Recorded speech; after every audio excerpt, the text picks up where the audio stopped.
rural highway in northern New Hampshire, a couple reportedly has a close encounter with something not of this earth. Betty and Barney Hill believe they are being followed along Route 3 by what initially looks like a moving star. They stop the car and realize that the light is actually a disc-shaped craft. At 10:15 p.m., everything suddenly goes black. The Hills believe that at that moment, they were abducted. Betty and Barney Hill case stirred up a whole new range of interest in alien abductions. I'd seen several UFOs I'd been experimented on. Why would a guy in a small town start talking about his abduction experience unless he really, really believed it happened to him? People were taken aboard spacecraft by extraterrestrials. The stain has something to do with the abduction event. They were biologically related. Armed with brand new leads and physical evidence never before seen, the team examines the phenomenon of alien abduction. This is the key case with the best evidence in all the abduction scenarios around. And gets a first-hand exclusive look at a surgery to remove a supposed alien implant. I don't have any reason why that could be there. Which is then subjected to exhaustive laboratory analysis. We actually detected radio frequency. The object is moving on its own. It's just freaky. Alien abductions, psychological phenomenon. You would like to think he's been abducted, but then this whole thing may be an amazing put-on. Or reality. Skeptics, you just don't know what you're talking about. The team from UFO Magazine opens case number 61203, Abductions.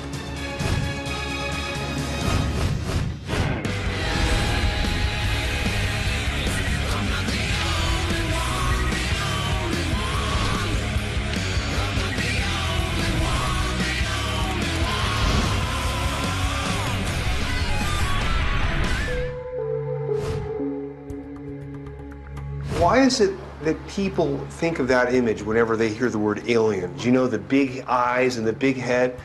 I mean, how do we even know what aliens really look like? That was an idealization of the image that Betty and Barney Hill first talked about when they drew that image after their abduction in 1961 in New Hampshire. And that began the whole ball of wax in the United States of America. When you look at the 1950s, that golden age of UFO contact, they all call themselves contactees. But in the Betty and Barney Hill case, contactees become abductees.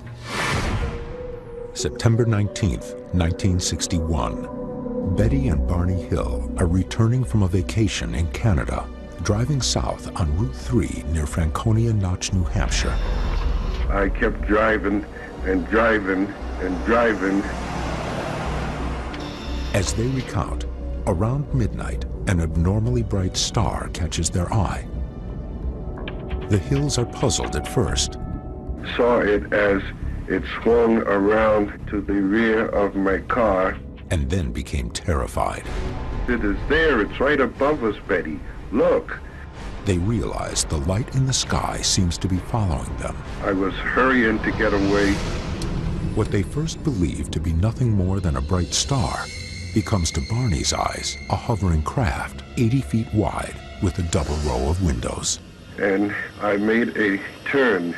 The disc reportedly follows them, flying directly over the car. And I don't know why I had to make that turn. And I was lost. And suddenly,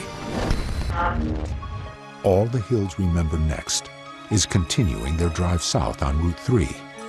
To their astonishment, they've somehow lost hours of time. Even though they consciously remembered aspects of the entire incident, they didn't remember what happened in the missing time they experienced between the time they saw the spaceship and the time they were in their car driving back to their house. As will later be recounted in the best-selling book Interrupted Journey, which introduced the Hills case to the world. Under hypnosis, they both reportedly remembered struggling against small figures or humanoids. They assert that the aliens appeared to regard the Hills as laboratory specimens. One of the most important aspects of the Hills case is their claim that their abduction left behind physical evidence. Guys, if you can get up to New Hampshire, we could reopen this case, and if you can get any evidence out of it, I know just the laboratories to analyze it. All you do your respective jobs, let's pack our bags and get off to New Hampshire.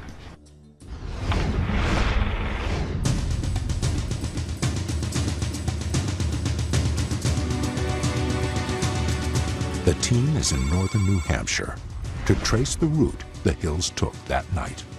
You can't study UFOs without seriously pondering the possibility that they will interact with us and therefore can't expunge the abduction phenomenon.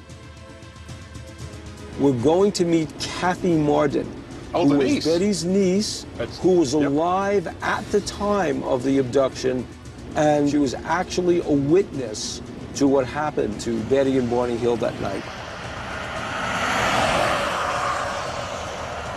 Kathy Marden was 13 when she first became aware of the Hills abduction story. Following Barney's death on February 25, 1969, Betty grew closer to Kathy. Hi, Kathy. And confided private details about her ordeal. Betty's death in 2004 left Kathy the greatest authority on the subject. Her book provides new insight into the case. We are heading toward the first encounter, correct? That's correct. The first location where Betty and Barney actually stopped the car and got out with their binoculars to take a look at this craft. According to Kathy, there were 3 different locations where the Hills spotted the alleged craft as they traveled down Route 3. First, at the Mount Cleveland picnic area, 17 miles south of Lancaster. Second, near Cannon Mountain. And finally, at a lake 1 mile south of Indian Head, where they stopped the car and were reportedly abducted. This is the spot, the Mount Cleveland picnic area. This was the first stop that Betty and Barney made. Betty's eyes were drawn to a new light in the sky. Betty took the binoculars first. Betty looked at the moon. Okay. And as she was looking, she saw an odd-shaped craft. It was flashing multicolored points of light as it traveled across the face of the moon.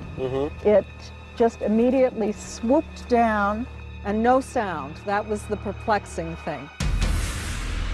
She, at that point, saw the object shaped. It appeared to be rotating, flashing blue-white light, moving in a stair-step pattern, and it seemed to be bouncing around in the sky. By that time, the craft had moved northwest toward Vermont as it passed over the Cannon Mountain aerial tramway. Barney begins driving again, racing to the safety of the nearest town. But the craft continued to track the car. The craft shifted ahead, stopped, and descended to within about 100 feet of their vehicle, causing Barney to stop the car in the middle of the highway. He looked up at the craft, and there were approximately 8 to 11 figures in the window looking down at Barney. Barney wanted to get away from there and fast. I was hurrying to get away, and I kept driving and driving and driving, and I made a turn. Barney made a left-hand turn onto a dirt road. But there were about 6 to 8 men in the road, and they were confused. What are these men doing in the road?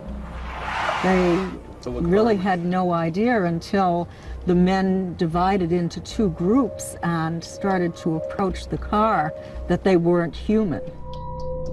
It is here that things took a violent turn. The men opened the door and took her out. They dragged Barney through the woods to where this craft was waiting.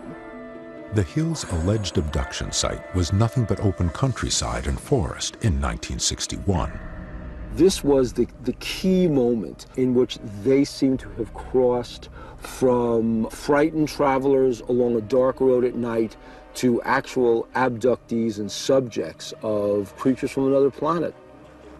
They were brought here from the road. That's correct. And then taken aboard the ship here. Under hypnosis, they both revealed that they were taken up a ramp. Betty engaged in a struggle with these men, and this is where her dress was torn. Betty was taken on board the craft. Barney was taken to a room ahead of her. At which point they were subjected to various sets of medical experiments. Medical experiments and specimens were taken from their bodies.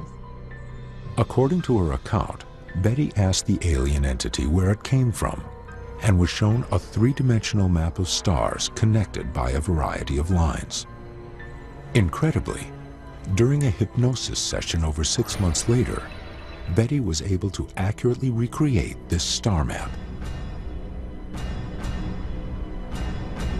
After the experiments were complete, the Hills alleged they were led back to the car. Barney was taken down a path to the vehicle. Betty was escorted by the leader down to the vehicle and watched the craft leave. I was unaware myself of how much they remembered without any kind of aid by a psychiatrist, regression or hypnosis. In the early morning hours after the incident, September 20th, 1961, the Hills returned home. They knew something had happened, but they could not account for the 2 missing hours. Later that day, Betty noticed something unusual on the dress she wore the previous night.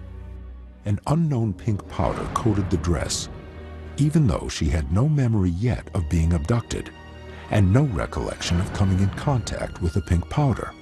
Something compelled her to hang the dress in the closet without having it cleaned. No one bothered to even do any testing in 1961 on any of the evidence.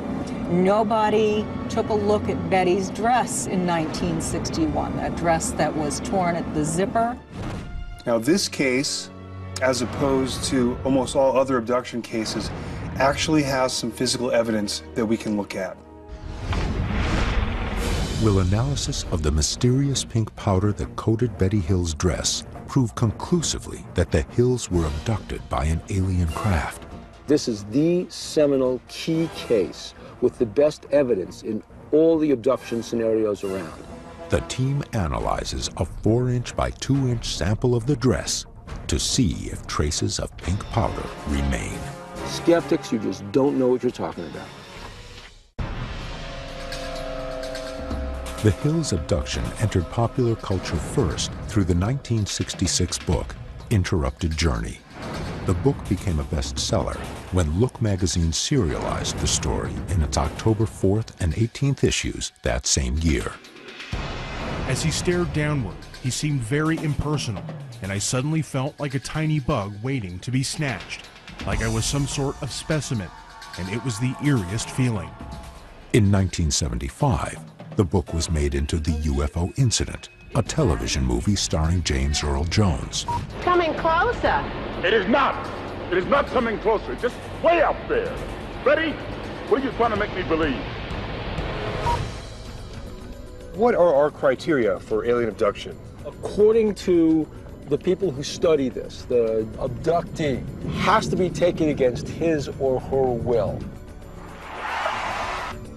2, the aliens have to transport the abductee somewhere, usually to a quote-unquote mothership. Finally, the person is returned to wherever the person has experienced some missing time, like Betty and Barney Hill. To me, the problem is you get various people making these claims that they've been abducted, and the media tends to pick up on these things. And then it publishes this, which sort of propagates the myth of what the little green men should look like and what the saucers should look like. People read that, and people have their own experiences, and they tend to fit it to that, and it seems to be kind of a vicious cycle that propagates the myth. Although thousands of UFO abductions have been reported, the vast majority of cases have been dismissed as bogus. But the Betty and Barney Hill case has, to this day, remained an open mystery. According to the team, there is something quite different about this case. Real physical evidence was left behind. There were highly polished spots on the trunk of the vehicle. There were large shiny spots on the trunk of the car. About the size of silver dollars. Fortunately, we also had a neighbor who was a physicist, and he recommended that Betty take a compass out around the car to see how the needle of the compass would react. Just got the compass anywhere near them. The compass kept spinning around and around and around. You would place the compass anywhere other than on the spots, it would just flop down. Betty Hill's story is that there was some sort of physical scuffle during the course of the episode. So then you ask the question, well, what does the dress look like? The dress is physically damaged. The zipper is torn off. Some of the fabric is actually dislocated. There are contaminants on the fabric, stains all over. If extraterrestrials left something on her fabric, would that still show up? It's been 40 years, so there will be a certain amount of deterioration or decay of any samples that are on there. The substance involved is a powdery pink substance on Betty's dress. What could it be? Is it an actual substance excreted by an alien, or was it something that was on the ship that she rubbed against? Could be proteins or enzymes. And how would you know if something is extraterrestrial? We're just looking for anomalies. Betty Hill's niece has agreed to turn over 2 samples of the dress to the team for testing, a control sample and a contaminated sample. Dr. Ted Ackworth brings the samples to Phyllis Budinger, a highly respected chemical analyst with decades of experience with British Petroleum. She analyzes the dress, looking for any trace of the mysterious pink powder and any other anomalies in the fabric. What do we have here? A clipping from the left sleeve of Betty's dress, and this is the control. It retains the original color of the dress. The hypothesis is that the stain is something to do with the abduction event. Yes, the dress material was stained. There's very, very little of this material on the control sample. So this tells me that whatever's on there came from an external source. It absolutely did not come from Betty. Potentially having some sort of residual material or... It might be. First, she looked at it under a microscope to get a high magnification view of it. You're going to see that compared to the control, the stain swab has a less ordered weave, and there's more spaces between the knit rows. Mm-hmm. Yeah, I see the greater spacing between the knit rows. Yeah, on the and contaminated if sample. you look closely, it's been disturbed. Through microscopic analysis, Phyllis has detected areas of unusual strain and distress in the fabric of Betty's dress. The fabric clearly is mechanically dislocated compared to the control sample. Everything that I see is consistent with an explanation of there being a physical struggle between the wearer of the dress and someone else. Could this be evidence of Betty Hill's claim that she struggled against the alleged abductors in her attempt to escape? Why don't we move on to the spectroscopic analysis? That sounded pretty interesting too. Infrared is a very, very powerful technique. It's used for molecular structure identification. Right. Each infrared spectrum of a molecule is unique. In spectrum analysis, a beam of infrared light goes through each molecule and produces a unique wavelength that acts like a chemical fingerprint. To get an accurate identification of the dress's contaminants, Phyllis extracts some of the unknown residue from the sample. And these are the results, and what it does is enhances the bands. It looks like there are at least 2 kinds of contaminants on the fabric. One is a protein-based material, the other is a fat material. Both are common. You find them everywhere. So we found that the dress is contaminated, and those contaminants are common. We got a better sense of exactly what the contaminant was on the fabric. I can't tell whether they were human or not, but they were biologically probably related.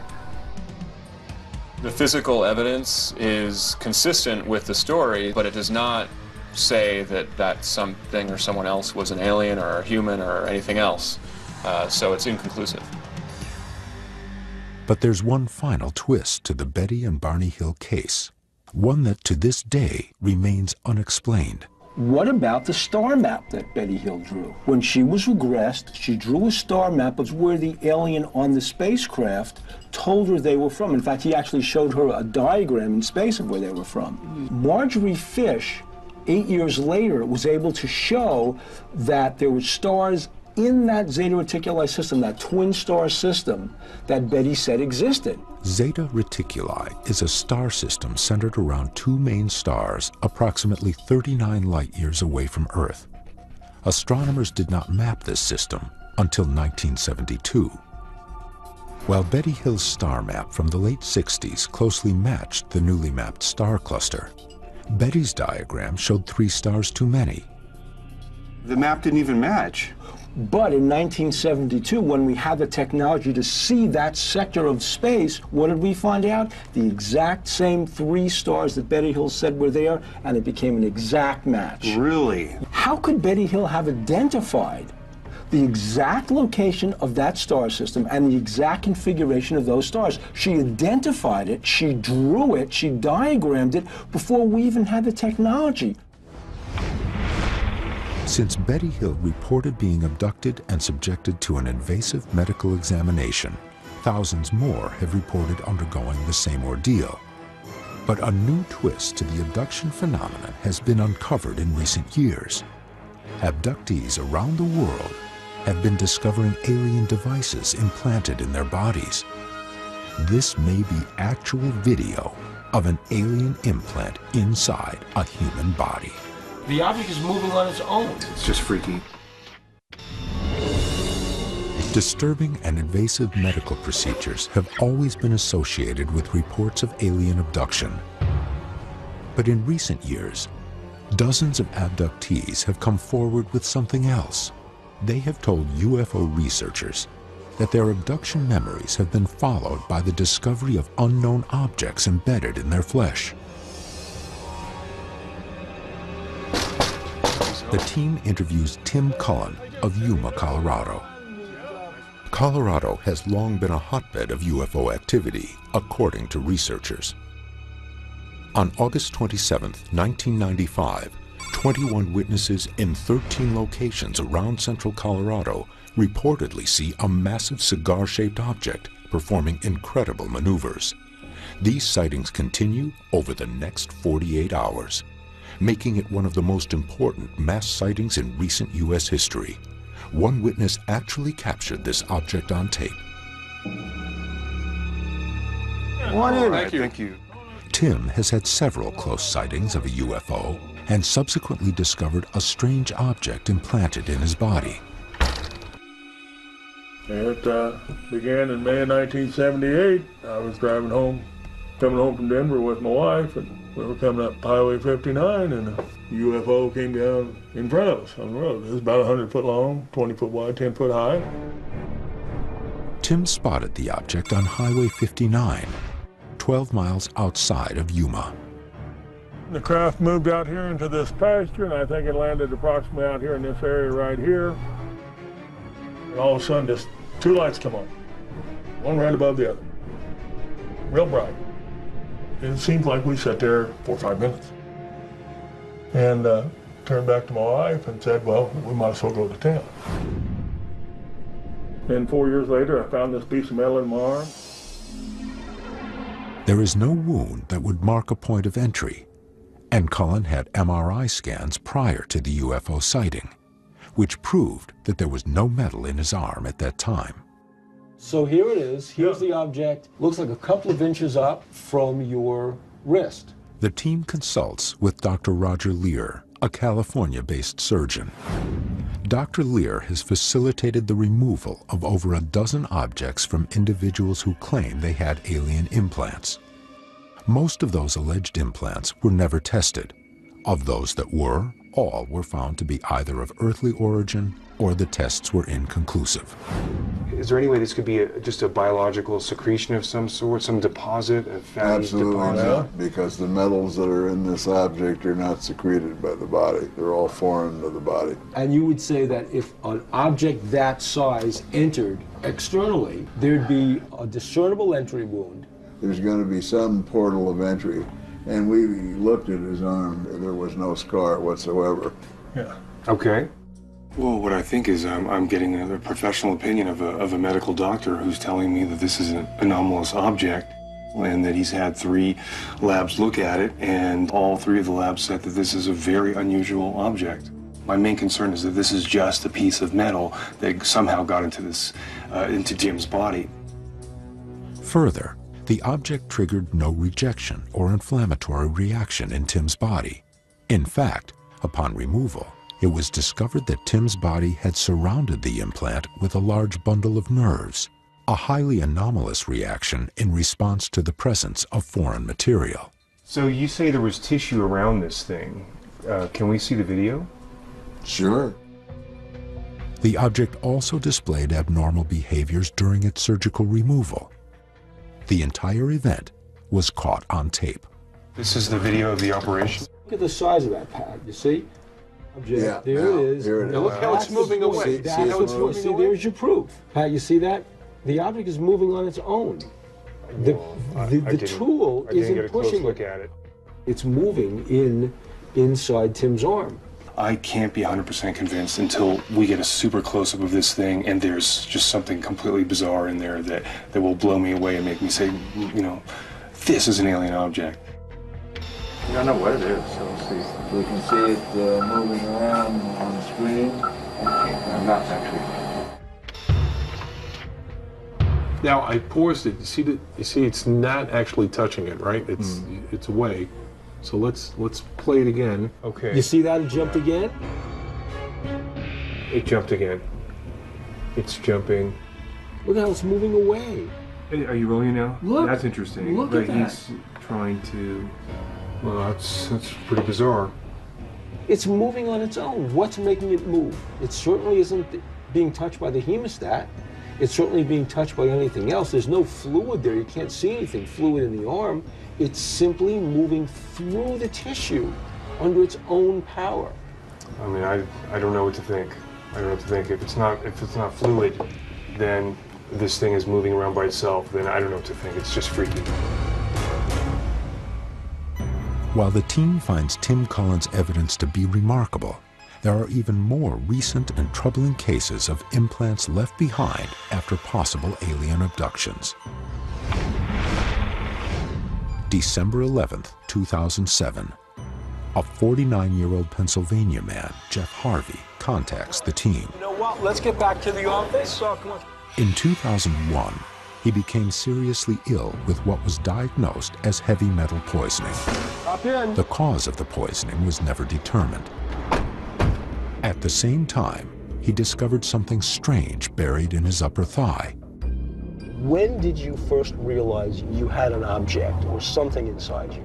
But what happened was I started losing a lot of weight. I used to weigh 220 pounds. I weigh 140 pounds now. So I was losing tons of weight. I became extremely ill. If this is related to that, I want it out, A, and B, I want this thing analyzed 8 ways to Sunday to find out what the answer is. Well, what makes you think that this is UFO related? It's one of the possibilities I'm researching. When Jeff was 8 years old in 1967, both he and his father had witnessed a UFO sighting while living in Honesdale, Pennsylvania, near Scranton. My dad and I were standing on the banks of the Lackawaxen River fishing, and at treetop level, it came across. It was smoking from the back. It had a circular shape. It had a bit of a bowl to the bottom. Did you have any memory at all of when you sensed that nodule in your leg being put in? That's the oddest part about it. The VA said, consistent with shrapnel, never been in battle. So I don't have any reason why that could be there. But you do have experience with having a UFO sighting. Maybe that's the connection.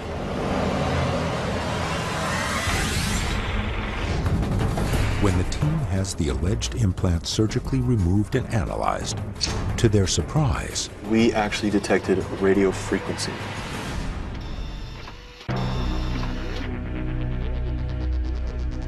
the team takes Jeff to Dr. Lear's medical examination room in Thousand Oaks, California.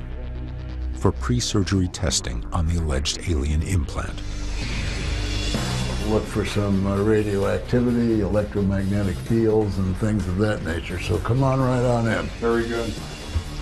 Jeff Harvey noticed a foreign magnetic object in his leg 4 years ago. When I noticed it, I thought, I'd really like to find out what the heck this is. So I talked to the doctors down at the VA. They said, oh, fatty cyst, don't worry about it, no big deal. And then for some reason, one day I thought, you know what? I wonder if it's metal. So I stuck a magnet on it, and it pulled right up out of the skin, and I said, all right, hold on. There's no fatty cyst that's magnetic. Jeff, come on in. Only after the object has been surgically removed can the team determine scientifically what this object is and its origin. That's the main bone, and then here is your object. The unknown object feels like a small pellet, slightly bigger than a BB, buried 3 to 4 millimeters under the skin of Jeff's upper right thigh. Size-wise, this is something very similar to what we have seen before. Jeff says he has no idea how the object entered his leg. He remembers no incident that might have somehow allowed metal to become lodged in his body. There is no scar anywhere near the implant. Are the other ones you've removed as close to the skin as this one? No, they're usually closer to the bone. Initially, it could have been deep and then it worked its way superficially. Before we go into surgery to remove the implant, we need to determine what this object really is. We need to do a few series of tests of magnetism and radio frequency. This is a 250-pound magnet, and with that we have quite a bit of magnetic force here. If this object will react to a magnetic field, it should pull it closer to the skin. Is this the spot here, Jeff? Right there. Right here, okay. Yeah, it does stand out a little bit. See the skin? Yeah, I can. See, it's pulling out in just a small circular area, is that right? Right. How far out would you say that it's pulling out? A good 1/8 of an inch. Good 1/8 of an inch. Now we're going to be testing for radioactivity, electromagnetic fields, and radio frequencies next. Before we permanently remove this implant, we need to see if there's anything detectable going on. We do know that it's magnetic. Maybe it's giving off a radioactivity, maybe it's giving off a radio signal. We need to determine if it's just a piece of metal or it has some greater purpose. This instrument is called a Gauss meter. That's for the detection of electromagnetic fields. Let's see what happens. Okay. That noise is a very strong electromagnetic field. Let's get a reading of 10 milligauss, which is extremely strong. It's highly unusual for a tiny speck of metal to give off such a strong signal, unless it's connected to a power source. I wasn't that curious up until just now when you got a reading on output. Now the next instrument we use is a radio frequency detector. We have 2 ranges here that we can change from. One is the gigahertz range and the other is the megahertz range. Dr. Lear is sweeping a wide range of possible radio frequencies, from the bottom of the megahertz range and continuing upward to the top of the gigahertz range. Megahertz is the wavelength used by television and FM radio stations. Gigahertz is much higher, used for microwave ovens and cell phones, among other applications. It is emitting a radio frequency. It looks to be like about 59.125254 gigahertz. This is the megahertz range now, which is 35.893, and this is megahertz. The megahertz reading fell under a VHF band. The VHF band is used by satellite radio and terrestrial communication, which is used by the government as well as the consumers. Well, I think we've learned something today, and we'll wait for tomorrow to have it in our hand. The evidence that we were able to test was pretty interesting, actually. We came out with the reading of 10 milligauss and also a radio frequency of 35 megahertz and 59 gigahertz. 35 megahertz is VHF, and that's radio, FM radio, or television. Good chance there's a lot of background radiation around. You might have picked that up. But the other one, 59 gigahertz, that's extremely high frequency. Those are the radio frequencies that radio astronomers use to detect radio frequencies coming in from outer space. Why would an object under someone's skin be generating that kind of frequency? One is that the thing is sending a signal at a frequency that does travel pretty far. Two is that it's kind of also a homing beacon. These readings are not particularly magnitude-wise very powerful, so you know it could be just part of the ambient environment in space where you took your readings. You know, it's basically it's pretty inconclusive until we can get that implant out and do some further testing. So here we are, Jeff, at the surgical suite. The systems are all ready. The surgical suite is ready to go, and I'm looking forward to seeing what we pull out. Before the operation, the medical team extracts blood from Jeff, so the object can be stored in the same fluid it was once immersed in. Okay, you're all set. All right, thank you. Actually, the first part, I want everyone to back up a little because I really have to find this thing. Dr. John Matriciano, a general surgeon practicing in Thousand Oaks, California, is conducting the operation. There we see it. There we go. Finally. Now I'm going to use the local anesthesia. Now we're going right to the spot we marked before. So we're going in. So I'll make a little nick with the skin.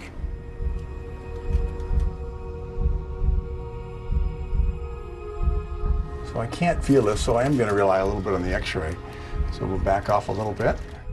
Okay, I think we begin to see something here. Okay. Yeah. So look at a little bit of a black dot going in. Yep. Let's make sure we're on the same spot. I'm going to grasp this if I can. Looks like you're on it. Looks like we're right on it. So. Are you gripping it hard? Try not to damage it. No, it's slippery. I've got it here. See it? Yeah, it's definitely solid. Dr. Matriciano is surprised to find that Jeff's tissue has attached itself to the object. It looked like it was encapsulated in organic material that was actually attached to Jeff's body. So there was a little bit of a tugging to get it out there. That's it. Yeah, we got it. Hold that for a second. That's it. The size was surprising of the object.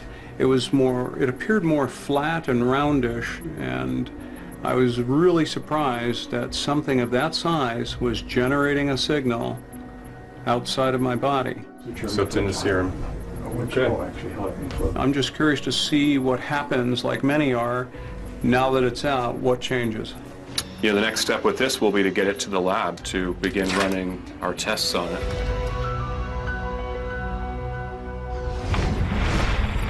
When the team has the implant analyzed, there it is. They discover something no one had ever expected. It almost looks like a tiny meteorite.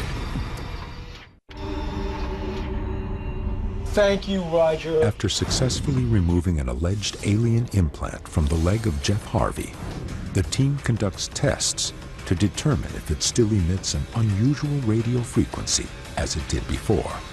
Tell me about the radio frequency test. The radio frequency actually canceled and stopped. The implant is no longer emitting a signal. Whether or not it's been turned off or been told not to work anymore or been grounded out, the frequencies of this type of object means there's much more implication to the object than what meets the eye.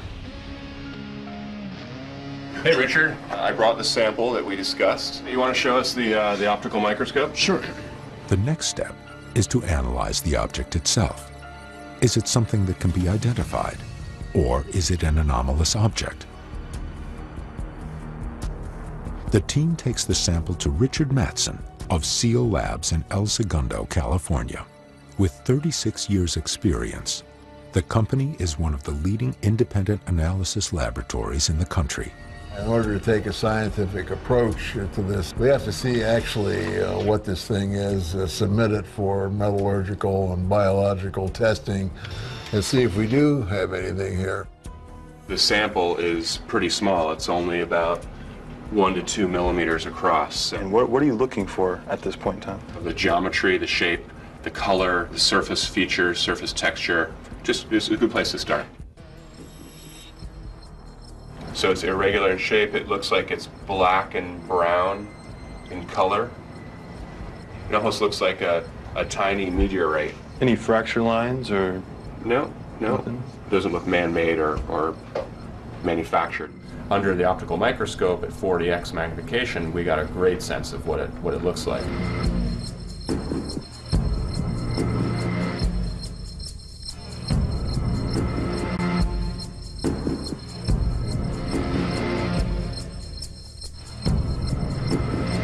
The object has two distinct areas, a light inner layer and a dark outer shell.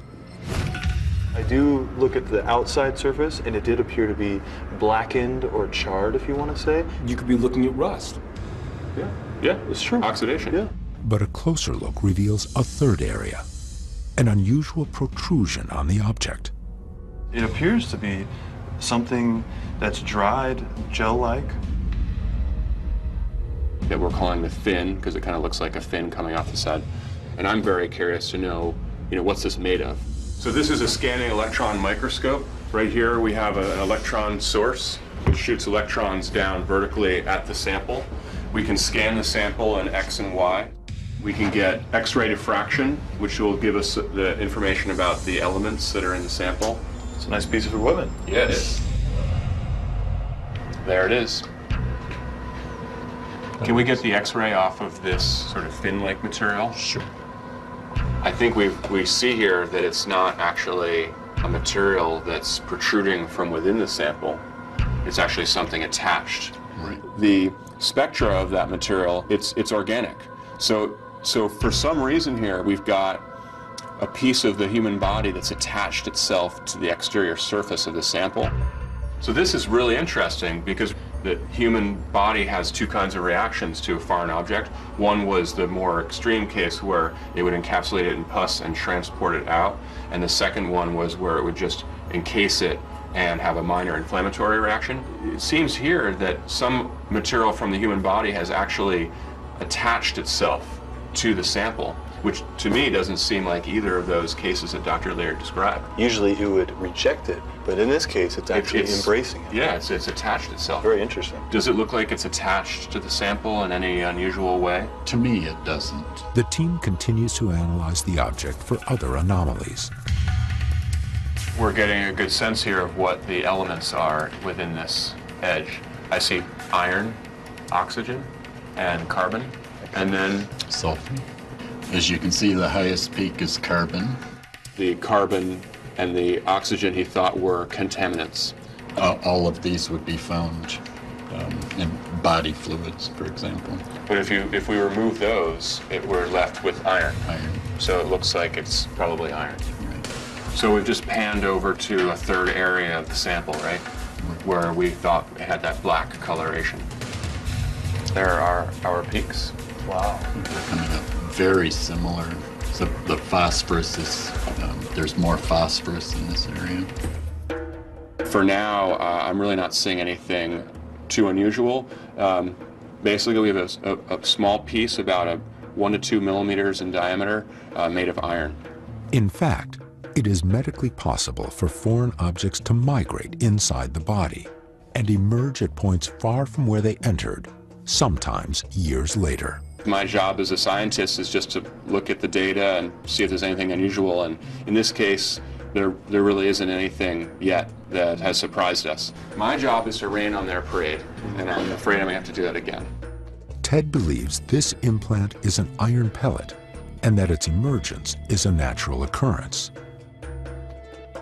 We could debate this case all night long and debate this case forever if we want to, but the fact is it was a traumatic event in his life.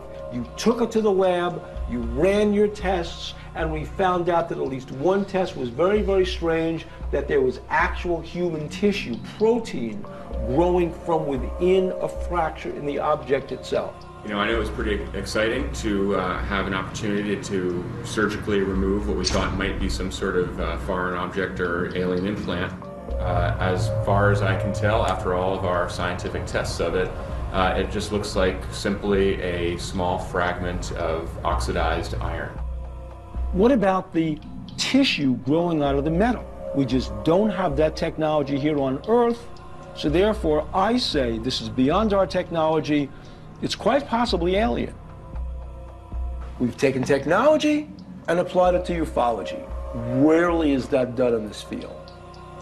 The bunker will always say to you, you haven't proven the existence of a UFO, as if you've got to produce the UFO on the table for it to be true.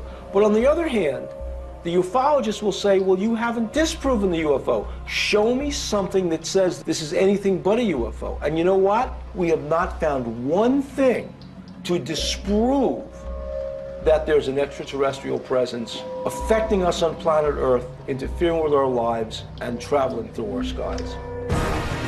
What began on a lonely New Hampshire highway in 1961, a couple allegedly chased down and abducted by aliens, continues to this day. Hundreds of news stories of alien abduction are reported every year, but the full accounts of what happens during these abductions may never be fully known. Are we really being watched by beings not of this world? Is it possible that other beings are leaving behind evidence of their visits to our planet? Or do these disturbing stories come not from the darkness of outer space, but from the dark corners of our own imagination?